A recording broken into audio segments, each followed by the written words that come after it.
আর তুমি দেখিয়েছ শক্তি শুধু ক্ষমতা নয়, বন্ধুত্ব ও ভালোবাসার মধ্যেই প্রকৃত শক্তি। এই বন্ধুত্ব আমাদের দুজনের জীবনকে বদলে দিয়েছে।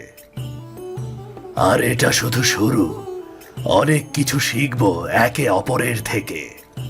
হ্যাঁ, আমি চাই তোমার সঙ্গে পথ চলা একটি নতুন বন্ধুত্ব, যেখানে আমরা একে অপরকে সমর্থন করব।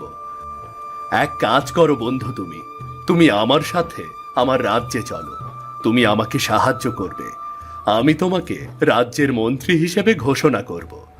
আর আমি প্রতিশ্রুতি দিচ্ছি, কখনো তোমার বিশ্বাসকে অবমূল্যায়ন করব না। আর আমি প্রতিজ্ঞাবদ্ধ, আমরা একে অপরের সঙ্গে সৎ ও দৃঢ় থাকব। ঠিক আছে, আমি তোমার সাথে তোমার রাজ্যে যেতে চাই, কিন্তু তোমার মন্ত্রী হওয়ার জন্য নয়। এখন আমরা শুধু বন্ধু নই অর্জুন, আমরা একে অপরের জীবনের অংশ, শক্তি, শিক্ষা এবং ভালোবাসার অংশ।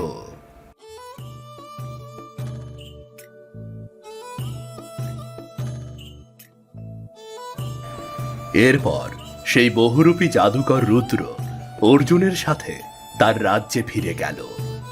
আর আমাদের গল্পটি এখানেই শেষ হলো। আমাদের আজকের গল্পটি কেমন লাগলো তা আমাদের জানিয়ে দিন কমেন্ট করে। আর আমাদের চ্যানেলটি সাবস্ক্রাইব করতে কিন্তু ভুলবেন না।